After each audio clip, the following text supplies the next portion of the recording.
नमस्कार दोस्तों, मेरा नाम प्रीतीश गर्ग है। आज हम एक नई सीरीज कर रहे हैं जो इंटरनेशनल रिलेशंस पर है। आज का टॉपिक ब्रेटन वुड कॉन्फ्रेंस है, जो एक बहुत ही इम्पोर्टेंट टॉपिक है जो आपके इंटरनेशनल रिलेशंस के सारे बेसिक कॉन्सेप्ट्स को क्लियर करेगा और आपको ये समझ में आएगा कि कैसे पास्ट हमारे प्रेजेंट को इफेक्ट करता है और डोमिनेट करता है, और कैसे आज भी हमारे आसपास जो कुछ भी इवेंट्स होते आ रहे हैं या हो रहे हैं कैसे हमारे इतिहास से कनेक्टेड है। आज का हमारा topic Bretton Wood conference, the birth place of modern politics.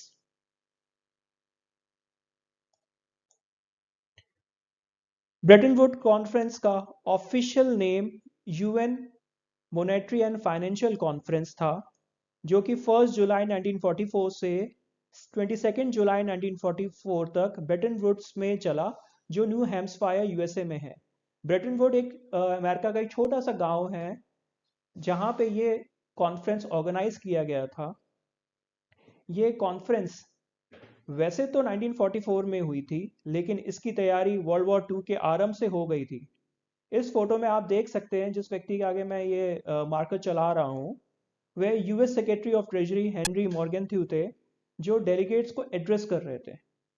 इस कॉन्फ्रेंस को यूएसए ने अपने घर पे बुलाई थी, और इस कॉन्फ्रेंस में ये डिसाइड होना था कि न्यू इकोनॉमिक ऑर्डर जो वर्ल्ड वॉर टू के बाद होगा, उसमें यूएसए और अदर कंट्रीज का क्या रोल होगा। और यूएसए ने पूरी कोशिश करी थी कि इस कॉन्फ्रेंस के थ्रू वो पूरे वर्ल्ड पॉलिटिक्स में अपना एक डोमिनेंट रोल इंपॉर्टेंट प्ले कर सके।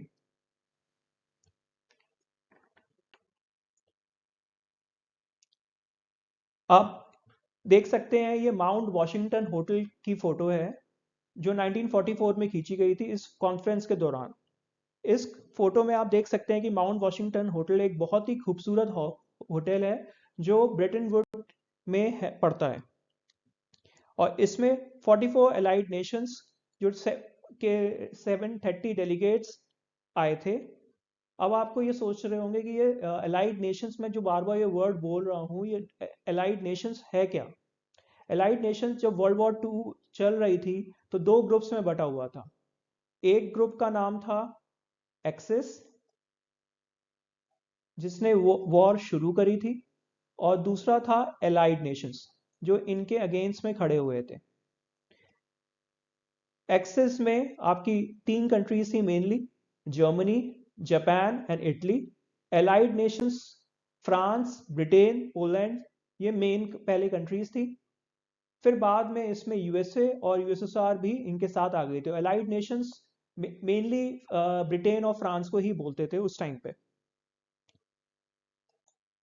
अब आप देख सकते हैं 44 डेलीगेट नेशंस, इसमें Australia, Belgium, Bolivia, Brazil, British India. ये इंपॉर्टेंट पॉइंट देखिए, यहाँ पे लिखा हुआ है ब्रिटिश इंडिया, ना कि India. Canada, Chile, China, Colombia, Costa Rica, Cuba, Czechoslovakia, Dominican Republic, Ecuador, Egypt, El Salvador, Ethiopia, France, Greece, Guatemala, Haiti, Honduras, Iceland, Iran, Iraq, Liberia, Luxembourg, Mexico, Netherland, New Zealand, Nicaragua, Norway, Panama, पेरुवा के Peru, Philippines, Poland, South Africa, Soviet Union, UK, US, Uruguay, Venezuela, Yugoslavia. Yugoslavia आपको याद होगा, जो member country थी NAM के लिए, जो नेहरू जी ने शुरू करी थी वर्ल्ड में, वर्ल्ड पॉलिटिक्स में, इंटरनेशनल रिलेशन में इंपॉर्टेंट ऑर्गेनाइजेशन है। तो आप इन इन इस स्लाइड को देखने के बाद आपको क्या दिमाग में आ रहा है। आपने नोटिस किया होगा कि इसमें सबसे पहले तो आपको ये नोटिस करने वाली चीज है कि इसमें इंडिया ने भी पार्टिसिपेट किया था एज अ, जबकि हम इंडिपेंडेंट हुए भी नहीं थे तब भी हम लोगों ने इससे पार्टिसिपेट किया था। दूसरा आपको इंपॉर्टेंट दिख रहा होगा कि इस पे ज्यादातर जो भी कंट्रीज हैं, वो ज्यादातर कॉलोनीज हैं किनकी, यूएस, यूके की एंड फ्रांस की।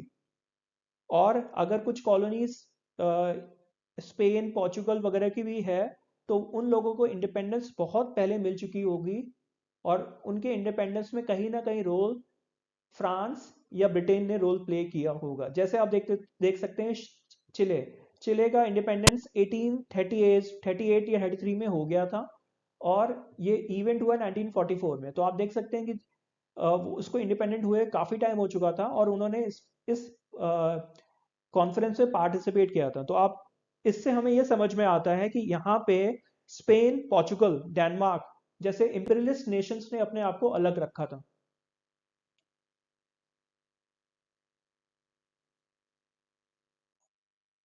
Quiz time. Who participated in this conference from India? आप लोग अपना आंसर्स कमेंट बॉक्स में मैसेज करें और देखते हैं किनको ये पता है बात को। Purpose of conference. इस टॉपिक पर मैं ऑलरेडी काफी कुछ इंट्रोडक्शन तो मैं दे चुका हूं। आपको पता है कि वर्ल्ड वॉर टू में ब्रिटेन और फ्रांस की कंडीशन बहुत ही खराब हो गई थी। तब उन्होंने यूएसए की मदद मांगी थी। यूएसए की मदद और यूएसएसआर को एलाइड नेशन को जोड़ना। जब उन्होंने जर्मनी ने यूएसएसआर पे अटैक किया था तो यूएसएसआर ने एलाइड के साथ जुड़ गया था और ये इवेंट था जून 1941 में। उस इवेंट के बाद से वापस एलाइड नेशंस का कमबैक हुआ था और एलाइड नेशन फिर से पावरफुल हो गई थी। और 1944 में जब ये कॉन्फ्रेंस हुई थी तब एलाइड नेशंस को पता चल चुका था कि वर्ल्ड वॉर टू में वो बहुत जल्दी जीतने वाले हैं और इसके बाद दुनिया एक नई तरीके की बदलाव एक्सपेक्ट करती है, क्योंकि काफी सारा डिस्ट्रक्शन, डिवास्टेशन यूरोप में हो चुका था। ब्रिटेन और फ्रांस की बहुत हालत खराब हो चुकी थी और वो काफी हद तक निर्भर हो गए थे यूएस के सपोर्ट के। इस विक्ट्री के बाद ग्लोबल लीडर के रूप में ब्रिटेन और फ्रांस की पोजीशन बहुत वीक हो गई थी और इस पोजीशन का फायदा उठाया था यूएसए और यूएसएसआर ने, जिनको पता था कि इस वर्ल्ड वॉर के बाद इनकी पोजीशन को स्ट्रांग होना है और ये अब ग्लोबल लीडर बनने वाले हैं। तो इस कॉन्फ्रेंस के बाद ये डिसाइड होना था कि न्यू इकोनॉमिक ऑर्डर कैसा होगा और उसमें यूएसए और यूएसएसआर का क्या रोल होने वाला है। वो इनका मेन पर्पस था इस कॉन्फ्रेंस को ऑर्गेनाइज कराना। लेकिन ऐसा नहीं कह सकते कि इस कॉन्फ्रेंस का और भी मेन पर्पस नहीं थे। उस समय जो मेन प्रॉब्लम्स थी जो आप देख सकते हैं, एक तो reconstruction and development. Reconstruction and development किसका? यूरोप का, जो डिवास्टेटेड हो गया था वॉर के बाद। फिर दूसरा इंपॉर्टेंट प्रॉब्लम क्या थी? Exchange rate and stability of liquidity. ये एक इंपॉर्टेंट प्रॉब्लम थी जो उस समय पूरी दुनिया फेस कर रही थी, क्योंकि उस समय ज्यादातर जितना भी एक्सचेंज होता था वो गोल्ड में होता था। इंटरनेशनल ट्रेड गोल्ड के फॉर्म में होता था और गोल्ड की बहुत स्कासिटी होने लग गई थी इस वॉर में और लोगों को पे एक दूसरे पे ट्रस्ट खत्म होता जा गया था। तो उस समय उस चीज को एड्रेस करना बहुत इंपॉर्टेंट पर्पस था। फिर इंटरनेशनल ट्रेड को प्रोटेक्ट करना था। अब इंटरनेशनल ट्रेड को प्रोटेक्ट करने का पर्पस क्या था? क्योंकि तब तक ज्यादातर वर्ल्ड कॉलोनीज में बटी हुई थी। जो इंपीरियलिस्ट नेशन थी वो अपनी कॉलोनीज के ऊपर क्लियर कट मोनोपोली क्रिएट करती थी पूरे मार्केट में। अमेरिका ने ब्रिटेन और फ्रांस को बोला था कि आप अपनी कॉलोनीज को जल्द से जल्द फ्री करिए और जितना भी ट्रेड है उसको आपको ओपन करना है। और ओपन करने से ये फायदा होगा कि अमेरिका अपने गुड्स को उन मार्केट्स में बेच सकता है। अगर वो ओपन नहीं होती इकोनॉमी तो अमेरिका और जितनी भी डेवलप नेशंस हैं वो अपना प्रोडक्ट को वहां पे नहीं सेल कर सकते, तो उनको इसलिए उसको ओपन करवाना था। तो इस टॉपिक के ऊपर क्या डिस्कशन था, क्या टर्म्स एंड कंडीशन होने चाहिए थे, वो उसके ऊपर भी ये पर्पस था। फिर डीकोलोनाइजेशन एंड पॉलिटिकल स्टेबिलिटी। अब डीकोलोनाइजेशन मैंने आपको ऑलरेडी बताया है कि मोस्ट ऑफ द वर्ल्ड जो थी वो कॉलोनीज से बटी हुई थी और कॉलोनीज अगर होती तो वहां पे मोनोपोली उनके ओनर्स का होता। तो पहले आपको डीकोलोनाइजेशन करना था, जिस वजह से आप देख सकते हैं कि यूएन बनाया गया था। और यूएन में एक बॉडी जो ऑर्गन होता है ट्रस्टीशिप का, उसका मेन पर्पस ही ये था कि वर्ल्ड को फ्री करना, जितनी भी कॉलोनीज हैं उनको फ्री करना और इंडिपेंडेंस दिलवाना। फिर अगला इंपॉर्टेंट पर्पस था इस कॉन्फ्रेंस का कि वर्ल्ड को फ्यूचर वर्ल्ड वॉर को रोकना। वर्ल्ड वॉर दो वजह से हो सकती है, या तो पॉलिटिकल इश्यूज की वजह से होती है या फिर इकोनॉमिक, और कहीं ना कहीं इकोनॉमिक फैक्टर्स पॉलिटिकल फैक्टर्स को डोमिनेट करता है। जैसे आप देख सकते हैं कि वर्ल्ड वॉर टू जो इसलिए हुई थी क्योंकि जर्मनी और जितनी भी ईस्टर्न यूरोपियन कंट्रीज हैं वो ये कहते थे कि उनको भी पूरी दुनिया में अपना हिस्सा चाहिए। वो बार बार बोलते थे कि Britain, France, Poland, Portugal and Spain ने पूरी दुनिया पे कंट्रोल कर लिया और वो उनके साथ वो डेवलप हो गए और अपना डेवलपमेंट ईस्टर्न यूरोपियन कंट्रीज के साथ डेवलपमेंट अपना शेयर नहीं करते। तो उनको भी दुनिया में अपना हिस्सा चाहिए और यही आइडियोलॉजी लेके नाजी का क्रिएशन हुआ था और हिटलर इतना बड़ा बिग जर्मनी का बिग बॉस बना। तो इन चीज़ों को दिमाग में रख के ये कॉन्फ्रेंस रखी गई कि ये कई पर्पस कोई थर्ड वर्ल्ड वॉर को शुरुआत ना कर दे, जो उन्होंने गलती फर्स्ट वर्ल्ड वॉर के एंड के बाद करी थी। तो इनका अगला पर्पस एम क्या था कि not to repeat the mistakes of the world war one like treaty of Versailles and league of nations, क्योंकि league of nation world war two को प्रोटेक्ट रोक नहीं सका, तो वो एक फेल ऑर्गेनाइजेशन हो गई थी। और लास्ट एक इंपॉर्टेंट था कि क्लियरिंग यूनियन को बनाना, जो ये कॉन्सेप्ट हमारे एक यूके के एक प्रोमिनेंट जो फिगर है, इसके फाउंडिंग मेंबर्स है, उनका ये कॉन्सेप्ट था कि क्लियरिंग यूनियन होगा जो इंटरनेशनल ट्रेड को कंट्रोल करेगा।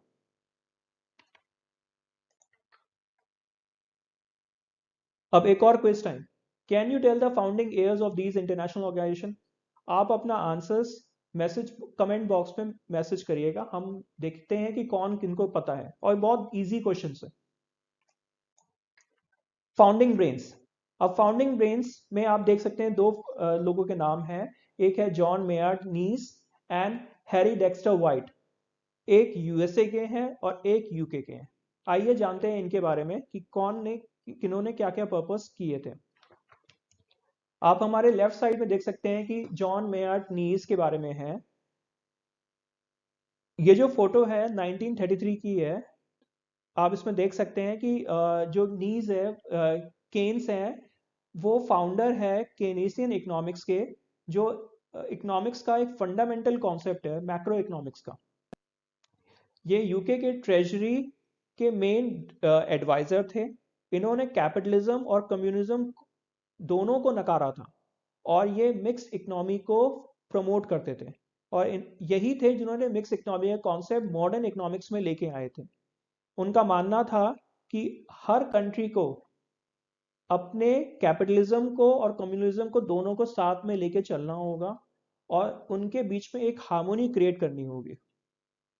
कुछ इसी कॉन्सेप्ट पे आज का हमारा मॉडर्न इंडिया भी चल रहा है।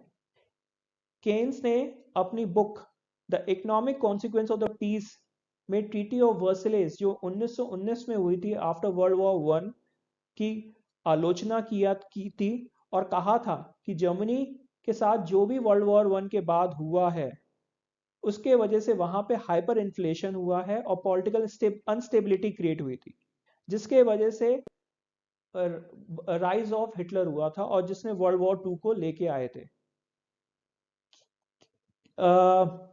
मिस्टर केन्स ही थे जिन्होंने आईबीआरडी का कॉन्सेप्ट लेके आए थे, और आईबीआरडी के कॉन्सेप्ट से उनका ये पर्पस था कि वो जो डिवास्टेटेड यूरोप है, जिसमें ब्रिटेन और फ्रांस जो इतना डिवास्टेशन हुआ है, और बाकी यूरोप में इतना डिवास्टेशन हुआ है, उनको डेवलपमेंट वहां पे वो फिर से कर सके, और उनको चीप लोन मिल सके from US and other countries.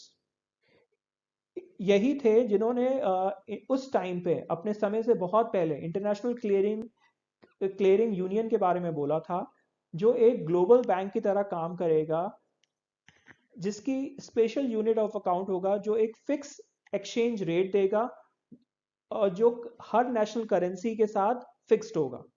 और उनका ये ड्रीम था कि गोल्ड और नेशनल करेंसीज को इंटरनेशनल ट्रेड में यूज नहीं किया जाए, इसके बजाय एक स्पेशल यूनिट होनी चाहिए जो इंटरनेशनल ट्रेड में यूज हो।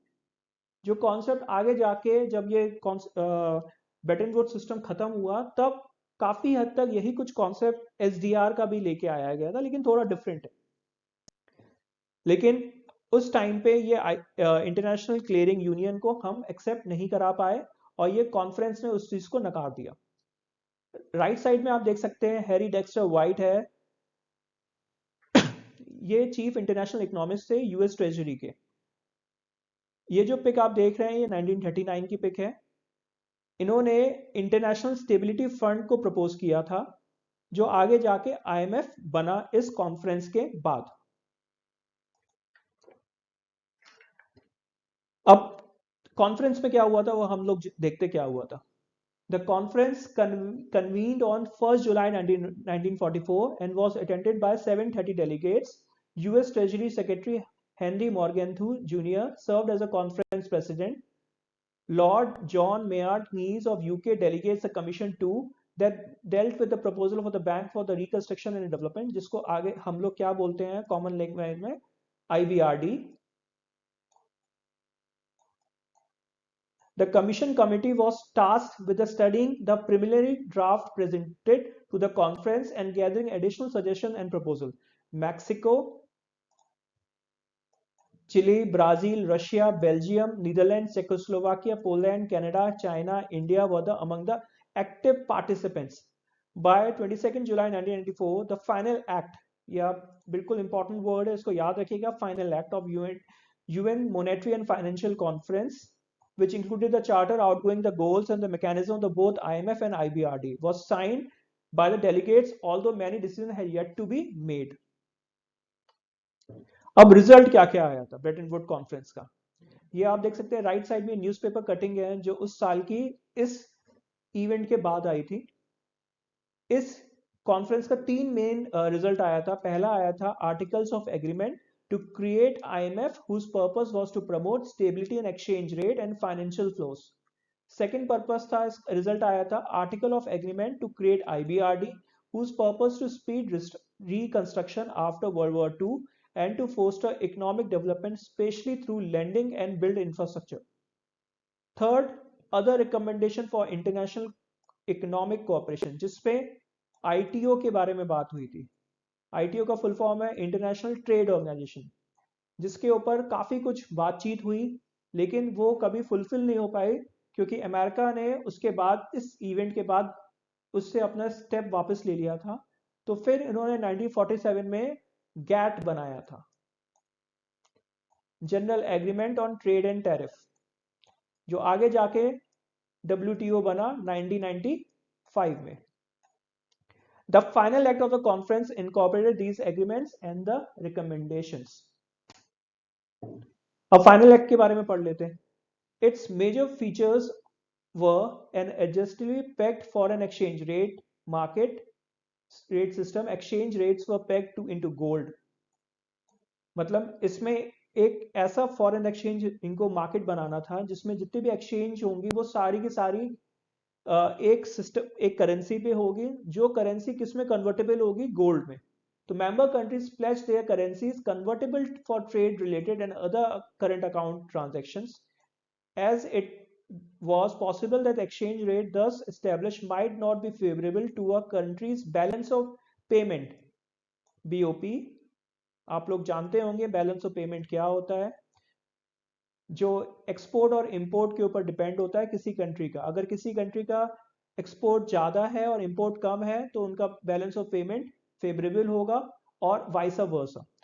The government had power to revise them up by 10% from the initially agreed level, that is par value, without objection by the IMF. The IMF could concur in or object to change beyond that level. The IMF could not force a member to undo a change, but could deny the member access to the resources of the IMF. All member countries were required to subscribe to the IMF's capital. Membership in the IBRD was conditioned on being a member of the IMF. Voting in both institutions was apportioned according to the formula, giving greater weight to the countries contributing more capital, that is quota. आपको जैसे पता ही है कि Brayton Wood conference से 2 important organisations का birth हुआ था. पहला है IMF एंड दूसरा है IBRD.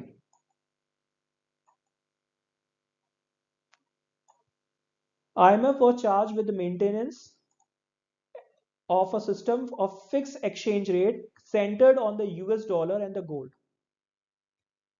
और दूसरा था IBRD जो रिस्पॉन्सिबल था for providing financial assistance for the reconstruction of war ravaged nations and the economic development of less developed countries.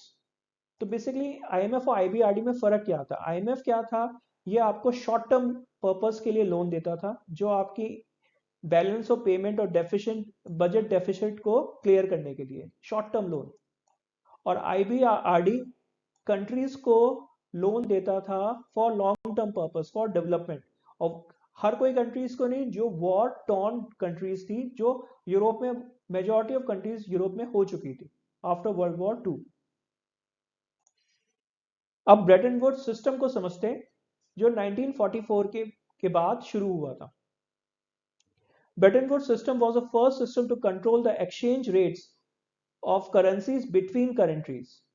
It was founded post World War II and lasted from 1945 to 1972.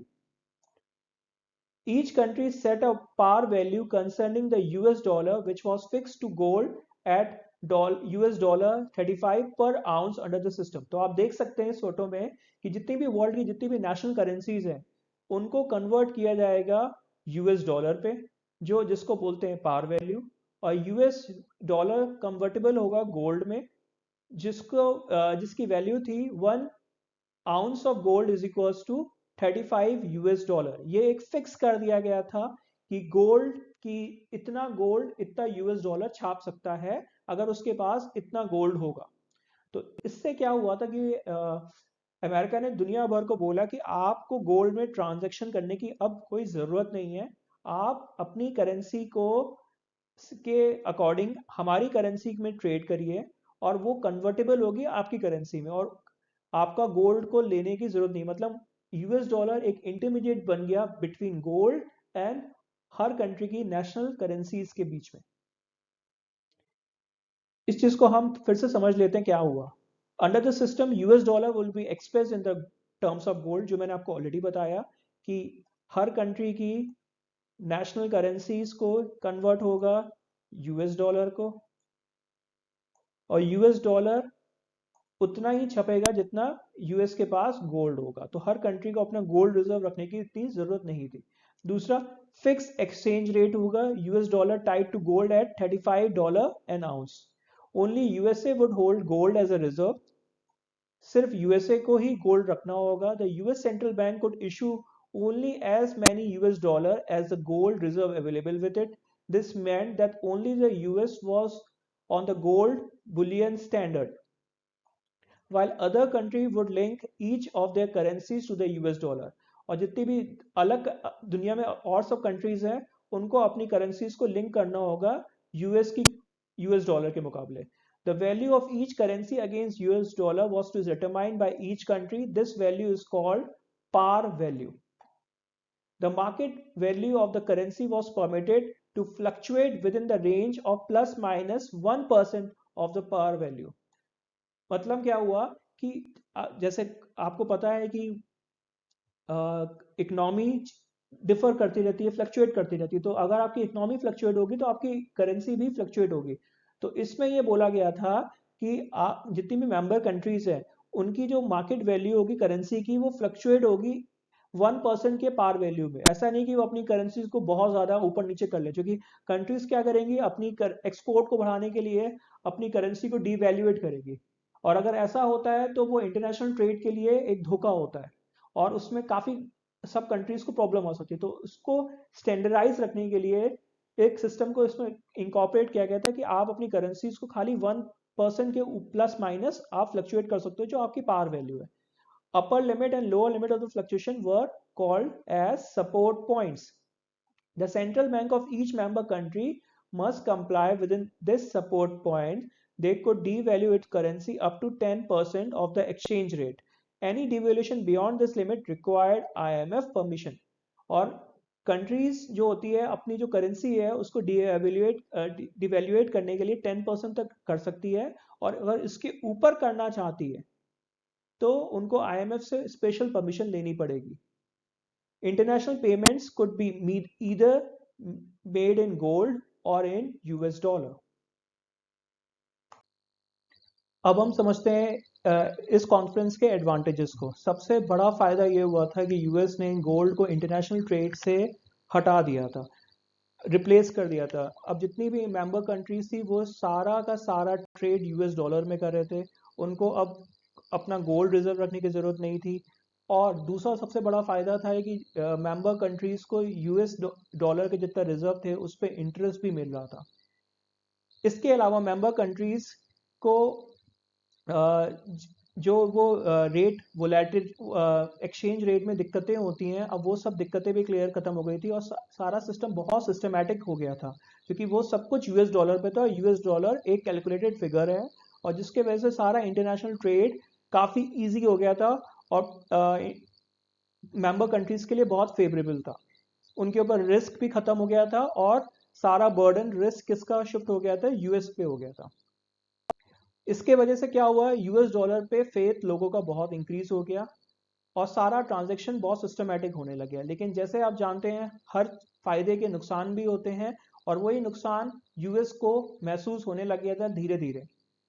World की जितनी भी Nations थे वो US dollar को अपने reserves बढ़ाती जा रही थी, इसके कंपैरिजन में अपना गोल्ड रिजर्व को कम करती जा रही थी।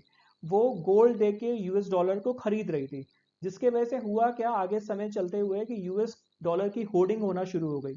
और इकोनॉमिक्स का एक फंडा आप जानते ही होंगे कि डिमांड एंड सप्लाई पे चलती है पूरी इकोनॉमिक्स।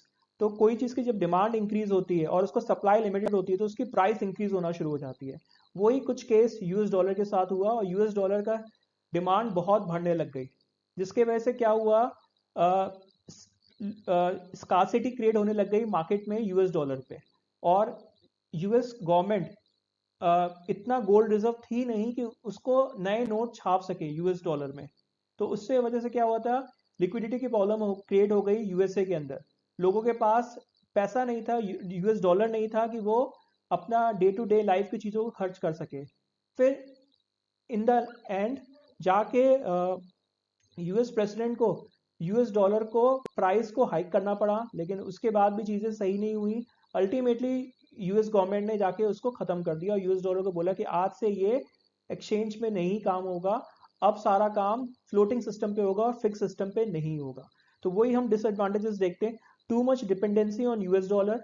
दूसरा, failure of unconditional supply of dollar, जो मैंने आपको बताया था कि यूएस डॉलर इतने नोट नहीं छाप सकते थे क्योंकि उनके पास गोल्ड की एक लिमिटेड सप्लाई थी और गोल्ड इतना फ्रीली फ्लोटेबल नहीं था, लेकिन यूएस डॉलर सबके पास था। कोल्ड वॉर दूसरा सबसे बड़ा इशू था, जो कोल्ड वॉर का। जैसे आप जानते हैं कि सेकेंड वर्ल्ड वॉर के बाद एक कोल्ड वॉर शुरू हो गया था बिटवीन ग्लोबल लीडरशिप के लिए, जो यूएसएसआर और यूएसए के बीच में था। दूसरा, यूएस डॉलर के बहुत ज़्यादा डिपेंडेंसी की वजह से लोग इसको एज अ वेपन की तरह यूज़ करना शुरू कर दिया था। इसके अलावा ऐसा बोला जाता है कि यूएस वियतनाम वॉर जो 1955 से लेके चलता रहा था और 1970-75 तक चला था, जिसमें यूएस को बहुत नुकसान हुआ था। और उस वॉर के वजह से यूएस डॉलर की इंपॉर्टेंस खत्म होती जा रही थी। उस वियतनाम वॉर की वजह से यूएस को अपनी इकोनॉमी वर्स्ट हो गई थी, तो उन्होंने इस वजह से उनकी इकोनॉमी सप्लाई नहीं दे पा रही थी जितना उनको मार्केट को डिमांड था। इसके अलावा स्पेक्यूलेशंस की प्रॉब्लम बहुत ज़्यादा थी, जिसके वजह से बहुत प्रॉब्लम्स क्रिएट हुई थी। अब देखते हैं कोलैप्स ऑफ ब्रोटन सिस्टम हुआ कैसे। Increasing balance of payment of crisis हुआ। आप देख सकते हैं इस फोटो में कि इस पूरी फोटो में आप देख सकते हैं कि कैसे समझाया गया है कि सिस्टम को कोलैप्स कैसे हुआ, एक कॉमिक वे में। US dollar comes under the pressure due to the several reasons like US Vietnam war 1955 से लेकर 1975, cold war and trade deficit. US face liquidity problem, US face unconfidence problem. लोगों की जो जैसे यूएस गवर्नमेंट सप्लाई नहीं कर पाई तो लोगों को उनके ऊपर ट्रस्ट खत्म होने लग गया। फिर अचानक से लोगों ने यूएस डॉलर को डंप करना शुरू कर दिया, तो उसकी वैल्यू अचानक से डंप होनी शुरू हो गई। इन 1971 इन सब इश्यूज की वजह से US gold dollar supply was no longer adequate to cover the number of dollars in circulation. President Richard M Nixon devalued US dollar related to the gold, और उन्होंने बोला कि अब हम इसको भी डिवैल्यूएट करेंगे और गोल्ड को अकॉर्डिंग करेंगे, लेकिन उससे भी कुछ हो नहीं पाया। और इन सब इवेंट को ही हम बोलते हैं Nixon shock. After a gold After run on gold reserve, he declared temporary suspension of the dollar's convertibility into gold. Thus, floating exchange rate determined by market trading replaced fixed exchange rate. और जैसे मैं आपको पहले बता चुका हूँ कि इसके बाद फ्लोटिंग एक्सचेंज रेट सिस्टम को इंट्रोड्यूस किया गया था और जो फिक्स एक्सचेंज रेट सिस्टम था उसको खत्म कर दिया गया था, क्योंकि उससे यूएस को नुकसान हो रहा था। और यूएस ने बोला कि अब यूएस डॉलर यूज नहीं होगा, इसके बजाय हम एक स्पेशल यूनिट लेके आएंगे जो एक्सचेंज की तरह काम करेगा, जो इंटरनेशनल करेंसी नहीं होगी लेकिन एक मीडियम ऑफ एक्सचेंज होगा बिटवीन करेंसीज। उसके लिए उन्होंने 1969 में एसडीआर लेके आए थे। अब एक ब्रीफ टाइमलाइन समझ लेते हैं। जुलाई 14 1945 में ब्रेटन वुड एग्रीमेंट एक्ट को वहाँ के यूएस की कांग्रेस ने एक्सेप्ट कर लिया था और ये बोला था कि यूएस अब आईएमएफ और आईएमआरडी का मेंबर होगा with the principal goal of creating efficient foreign exchange system, preventing competitive devaluation of currencies and promoting international economic growth. उसके बाद कैसे इस पूरी इवेंट्स चले, फिर ब्रेटन वुड कॉन्फ्रेंस का कोलैप्स हुआ 1971 के बाद और फाइनली पूरी तरह से कोलैप्स हो गया 1973 में, जिसके बाद फ्लोटिंग एक्सचेंज रेट को इंट्रोड्यूस किया गया। कंक्लूजन के लिए आप समझ लें कि हमें दो क्लियर कट आइडिया होना चाहिए कि पहला, इस कॉन्फ्रेंस से हमें आईएमएफ बना, दूसरा आईबीआरडी बना। आईएमएफ इंटरनेशनल मॉनेटरी फंड जो कंट्री के फिक्स एक्सचेंज रेट को मेंटेन करेगा according to US dollar and gold, जो प्रोवाइड करेगा शॉर्ट टर्म फाइनेंशियल असिस्टेंस, जिससे कंपनीज को अगर कोई बैलेंस ऑफ पेमेंट का इश्यूज है तो वो आईएमएफ डील करेगा। दूसरा ऑर्गेनाइजेशन बना आईबीआरडी, जिसका फुल फॉर्म है international bank for reconstruction and development, जो प्रोवाइड करेगा soft loan for long term purposes for war ravage Nations for development purposes, जिससे उनको चीप लोन मिल सके और वो अपने यूरोप को वापस स्टैब्लिश कर सके। इसके अलावा इस कॉन्फ्रेंस ने और भी ऑर्गेनाइजेशन के लिए बात हुई थी, उनमें से एक था यूएन जो पॉलिटिकल स्टेबिलिटी पे फोकस था, और ये जो कॉन्फ्रेंस थी ये इकोनॉमिक स्टेबिलिटी। तो ये दोनों कॉन्फ्रेंस साइड बाय साइड चल रही थी। इसके और उस कॉन्फ्रेंस में जैसे आप देख सकते हैं कि यूएन वाले कॉन्फ्रेंस में यूएसएसआर को बहुत इंपॉर्टेंट रोल मिला था, लेकिन इस कॉन्फ्रेंस में यूएसए ने अपने डोमिनेंस दिखा दिया था और उसके वजह से यूएस डॉलर को गोल्ड के कन्वर्टेबल कर दिया था। इस ऑर्गेनाइजेशन के थ्रू और भी ऑर्गेनाइजेशंस बनी थी जिसपे बातचीत हुई थी, जिसमें से सबसे इंपॉर्टेंट थी इंटरनेशनल ट्रेड ऑर्गेनाइजेशन, जिसके ऊपर काफी हद तक काफी कुछ प्रोसीड हो चुका था, लेकिन उसके बाद कांग्रेस ने बाइकआउट कर दिया था कि हम इसको सपोर्ट नहीं करेंगे। तो फिर 1947 में गैट बना था, general agreement on trade and tariff. After 1973, there was a new system adopted, which we will discuss in our upcoming videos. So please watch them also for the better understanding of the topic. अगर आपको ये video अच्छा लगा है तो हमारे channel को subscribe and like कीजिएगा। आपके यही सपोर्ट हमको और इस तरीके की वीडियोस बनाने में हेल्पफुल होंगे। Thank you.